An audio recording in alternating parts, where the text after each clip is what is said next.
Laws help keep our world orderly and safe. However, many rules that stop clearly unsafe things today weren't always around, like rules against mailing children, selling toys with radiation, or even brothers and sisters getting married. Yes, that was a thing. So, come along as we discover 15 crazy things that used to be completely legal. Number 15.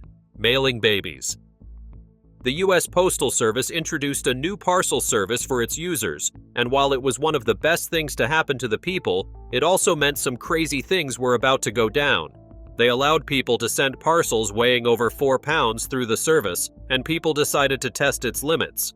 Since it was a new service, there were no regulations on what could not be sent through the service. So a couple, in January 1913, took advantage of the opportunity. The Ohio couple mailed a very special delivery, their infant son. They paid 15 cents for his stamps and insured him for around $50 before handing him over to the mailman.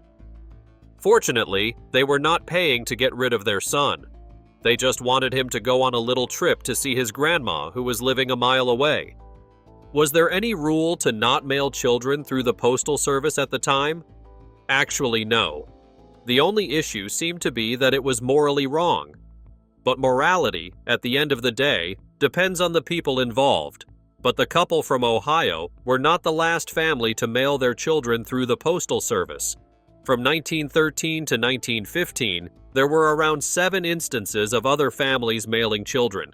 It wasn't a common practice, but it was cheaper than a passenger ticket on a train for a kid. Accepting humans as mail was finally banned in February 1914 after 5-year-old May Piersdorf was mailed to her grandparents' house 73 miles away. But the new law took full effect when a 6-year-old was mailed from Florida to Virginia over a distance of 720 miles. It was the longest postal trip of any of the children mailed, and it cost just 15 cents. If mailing children was still legal, grandparents would be receiving their grandkids at the slightest inconvenience. Number 14. Baby farms.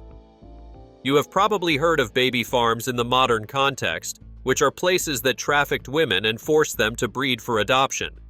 In the 19th century context in the UK, it meant something else entirely. Back in the day, and even sometimes now, working-class women were doing unholy amounts of work that they didn't have time to take care of their children.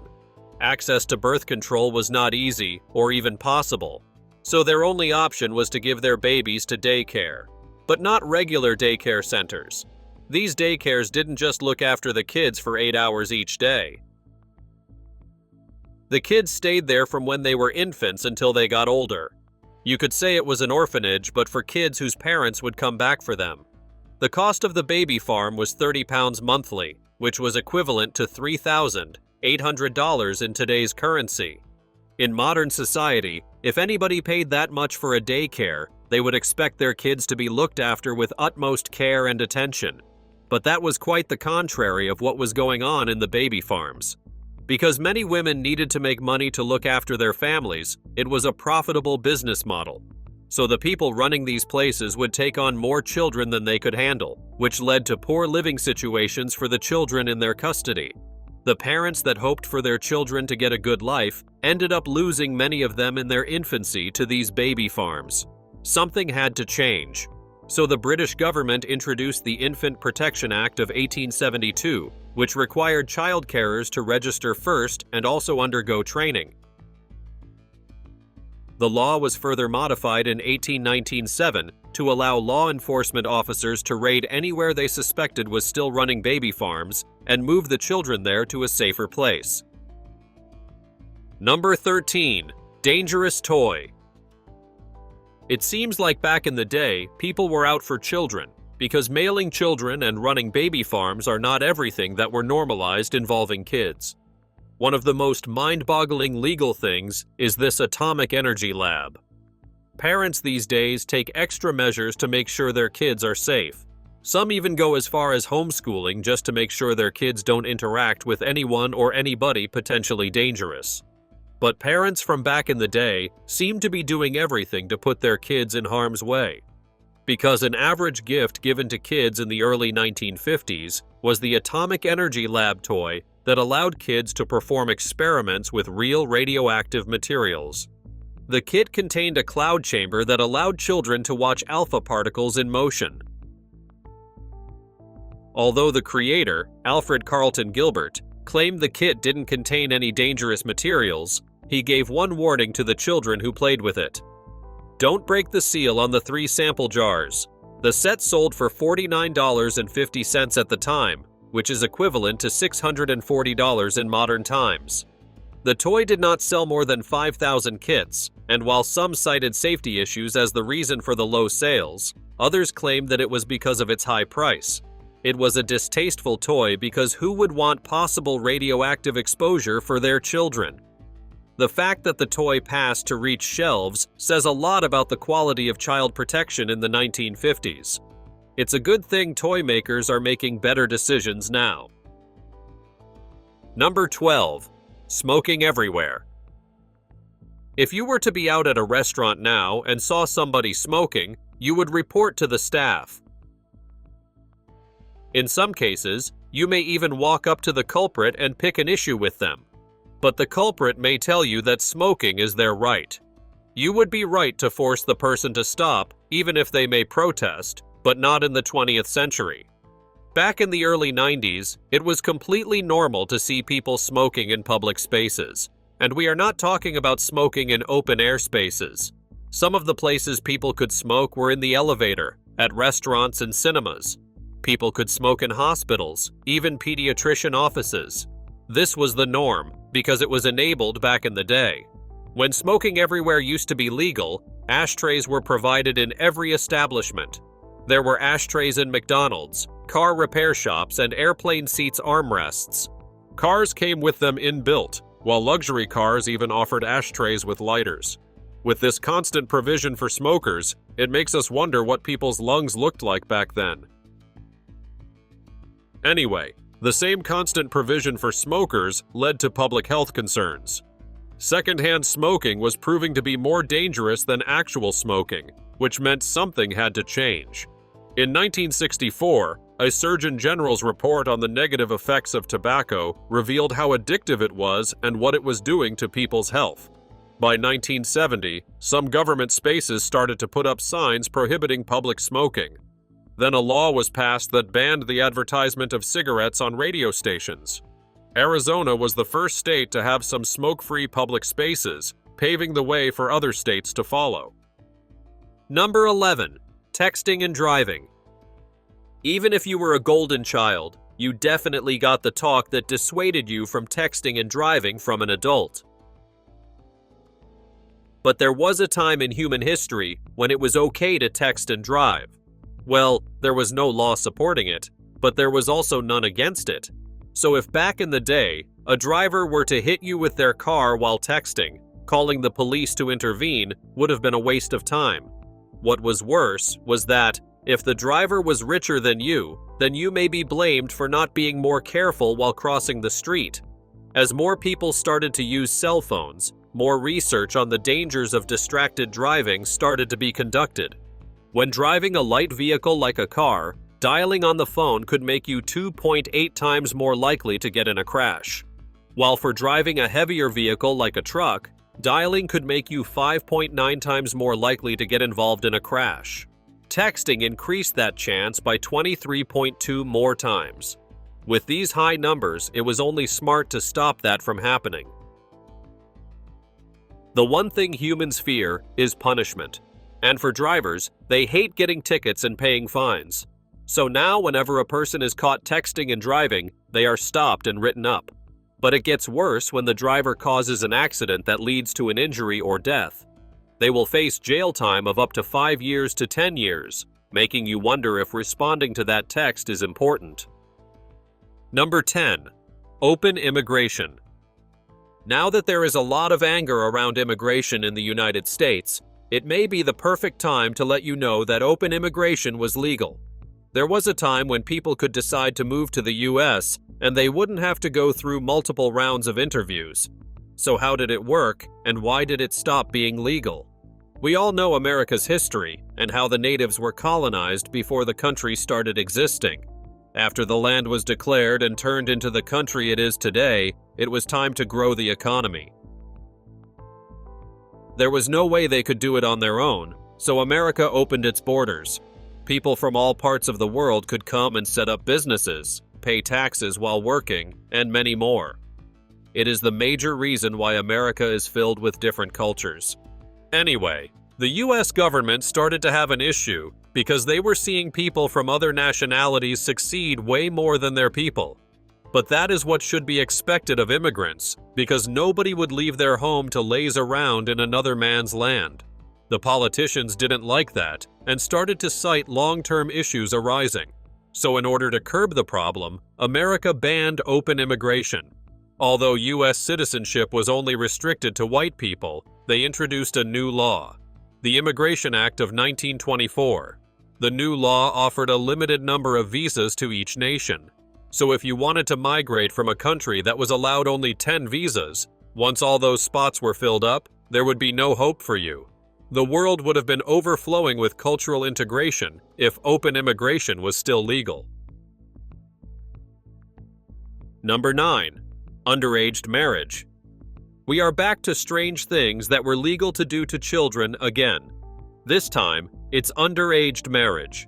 There was a time in history when it was normal to see adult men get married to girls below the age of 15.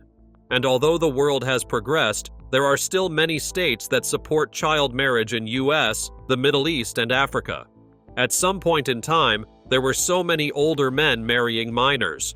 That number is still significantly high because from 2010 to 2018, over 300,000 minors were legally married. What's worse is that there are still 38 states in the United States that have not banned child marriage.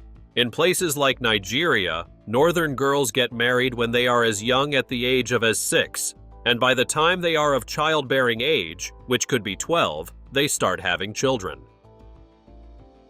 Minors who go through underage marriage suffer state-sanctioned statutory assault and are denied access to education. The crazy thing about this law is that the legal age is 18 years, but many states would do nothing when a person below that age gets married. The world just seems to be incredibly cruel to children. Number 8. Lobotomies. Although people are still largely misinformed on mental illnesses and how it affects people, back in the day, it was worse. Sometimes conditions that were not mental illnesses were treated as such. A treatment was proposed. Lobotomy. So what is a lobotomy, and how was the procedure carried out? A lobotomy was a medical procedure that severed the connection between the prefrontal cortex and anterior part of the brain. It was done to alleviate the symptoms of mental illnesses like depression, but it did quite the opposite. In fact, it was so ineffective that the doctor who invented it is still facing controversy many years after he has passed. Before the surgery, the patients would be trained on basic life skills and other things that they would need to navigate life after the surgery. But almost no patient that went through the surgery ever used the training they were offered. After the surgery, the patients would lose their ability to think and their personality. In 1941, the former President of the United States, John F. Kennedy, had a sister who underwent a lobotomy. Instead of the procedure solving her psychiatric problems, it led to cognitive and physical impairments, which made her stay in institutions for the rest of her life. After this incident, people started to push back against lobotomies, and it was finally banned in the 1960s. The last lobotomy in the United States was performed in 1967, and it resulted in the patient's death. Since then, people have been relying on antipsychotic medications, and when it's bad, the psychiatry surgeries that are carried out are not as bad as lobotomies. Number 7. Drunk driving. The concept of drinking and driving doesn't sound sensible now, but about a century ago, it was completely normal to meet drunk people behind the steering wheel cruising through the street. Before 1910, it would have been a waste of time to report them because it was never a crime. A sad, heartbroken alcoholic could get drunk and just hop in their vehicle and drive for as long as they wanted. Unlike now, when you have to either call a designated driver or order a ride to go home once you have taken 2 shots. However, drunk driving accident cases were becoming an issue. It was not fair to endanger the lives of pedestrians, so a change was needed. It started with New York. In 1910, the state of New York banned drunk driving and California followed suit. But the law became more effective after the age of 21 was set as the minimum drinking age. After the National Minimum Drinking Age Act was implemented, all 50 states in the United States banned drunk driving in 1988. The fact that people had to be told not to drink and drive before not doing it makes us wonder how the world would be without laws. Number 6. Narcotics. These days, we judge people a lot for using narcotics. But the only reason we are able to do that is because it accidentally became illegal. Opium, marijuana, Vicodin, codeine, cocaine, and the likes were completely legal to use. People didn't have to go to dark alleyways to purchase them. Dealers could legally purchase narcotics and sell them openly. Many people were heavily reliant on these drugs back in the day, but it became illegal after President Woodrow Wilson passed a law that was supposed to regulate the trade of narcotics. Drugs became a problem in the United States after the Civil War era.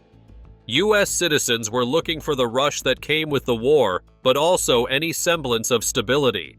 The country was going through rapid urbanization, and the drug problem was getting worse, and something had to be done fast. President Woodrow Wilson wanted to solve the problem, so he passed the Harrison Narcotics Tax Act. The law recognized opiates and coca leaf as narcotics, and only permitted their usage within a medical setting. Higher taxes were placed on the importation of these products to raise the prices so less people would be able to afford it. Although less people can now afford drugs, there's still a significant percentage of people using illegal narcotics in the United States. There is already a fentanyl problem in the United States, and it's illegal. Imagine how much worse it would be if other narcotics were legal to use.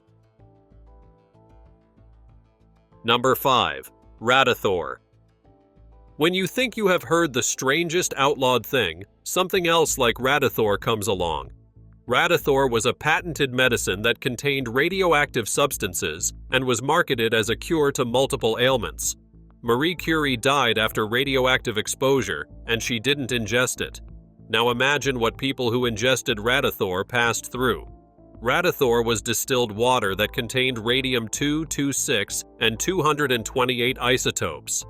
It was sold in half-ounce bottles, and it was, unsurprisingly, a commercial success. Introduced in 1918, this medication sold 400,000 bottles between 1925 and 1930. It was manufactured by the Bailey Radium Laboratories in New Jersey. The owner of the lab was William J.A. Bailey, and he was, wait for it, a dropout from Harvard College. He wasn't a medical doctor, talk less of a medical student. He advertised Radithor as a cure for the living dead and perpetual sunshine. The product cost $1 at the time, which is equivalent to $18 in 2025. It claimed to cure impotence, which encouraged a certain socialite to make a purchase. In 1927, a wealthy socialite, athlete, industrialist, and Yale College graduate bought 1,400 bottles of Radithor. He was probably their highest buyer, but ended up being the one who suffered the most. He consumed all 1,400 bottles and developed various cancers. It was so bad that his jaw had to be removed. When he finally died in 1932, he had to be buried in a lead-lined coffin because of how radioactive he was. His body was exhumed in 1965 for a study, and he was measured at 225,000 becquerels. Bayer's death led to the strengthening of the FDA's powers as they couldn't ban Radithor before then. It also led to the demise of most radiation-based patent medicines. Number 4. Polygamy. If you like more than one person and wish you could be with them all at the same time, it would have been easier to do in the late 19th century. Polygamy used to be a normal way of life, especially amongst Africans and other indigenous communities. It was legal to have more than one wife in the United States until the 1882 Edmunds Act was passed. Based on the Edmunds Act, a person could be fined or face imprisonment for up to 5 years if they are found guilty of marrying a new person when their previous spouse is not dead or they aren't legally divorced. Although polygamy is not prosecuted at the federal level, there are state laws that are against the practice. So what exactly caused this law to even be suggested in the first place? It was because of the Mormons. The first law passed to discourage polygamy started in Utah. A law was passed that any Utah man who had more than one wife would not be able to own land in the territory. Some House of Representatives members argued that the government could not determine what was moral or not, so it didn't pass. In 1862, the Moral Anti-Bigamy Act was introduced. The act criminalized the practice of polygamy and unincorporated the Church of Jesus Christ of Latter-day Saint and limited their real estate holdings. Number 3. Incest. While we are still talking about illegal marriages, let's talk about incest. Incest has always been treated as a cultural norm. In some places like Egypt, marriage between siblings or cousins was not seen as a big deal and was, in fact, encouraged. But there was a problem. Children born by incest tend to have developmental issues and rare genetic conditions. The only way to prevent this issue from recurring was to criminalize incest. In 48 states in the United States, incest between consenting adults is criminalized with culprits facing 10 years in most states. In New Jersey and Rhode, incest between two consenting adults, that is from the age of 16 to 18, is not criminalized. In Ohio, incest is not criminalized as long as a parental figure is not involved. Although incest is not criminalized in New Jersey and Rhode, marriage between both parties is not allowed. Apart from the law criminalizing incest, an issue of morality is raised. You can love your family members, but what exactly would make anyone want to be legally hitched to a sibling or cousin? There are no possible answers to these questions, so it's best to avoid them. Number 2. Prostitution. This may come as a shock, but prostitution used to be legal in the United States. Prostitution is the oldest profession in the world, and the majority of the people who used to offer the service were white women. When it appeared that they were not welcome into the corporate world to compete against their male counterpart, they turned towards sex work. So why exactly did it become illegal? The major reason for the illegality of prostitution is based on the premise that it is exploitative and sex workers are usually demeaned. If it becomes legalized, the exploitation and mistreatment of the workers would become worse and aid pimps. According to lawmakers, there is no way legalizing prostitution would protect women against violence, especially in a world that judges women that don't even sell sex. In 1910, American politicians saw the large number of white people involved in prostitution and decided that the only way to stop it was by passing an act against white slavery. It was called the Mann Act, and it prohibited the interstate transport of women for immoral purposes. Number 1. Slavery and segregation. And while white people were concerned about how they were being perceived for being involved in prostitution, it was legal for people of color to be enslaved. Up until 1865, it was legal for people to buy other humans and enslave them, forcing them to work in plantations, cotton farms, and other places with no access to a good standard of living. Slave owners were taking trips and spending weeks at sea to go to other people's lands and traffic them. Then when they brought them to the U.S., they were exposed to inhumane conditions as they worked tirelessly. The people that suffered the most at the hands of U.S. imperialism was Africa. After millions of dead slaves and various slave revolts, slavery was finally abolished in 1865. But the freedom given to slaves was almost insignificant at the start because racism was not hidden and segregation was born. The former slaves that were now free were relegated to low-quality lands and deprived of resources for growth. It was almost like they were getting punished for wanting freedom. Although it took multiple landmarks, segregation officially ended in 1965 in the United States. Which of these old legal laws shocked you the most? Let us know in the comments. For more fun facts and interesting pieces of history, make sure you subscribe to our channel.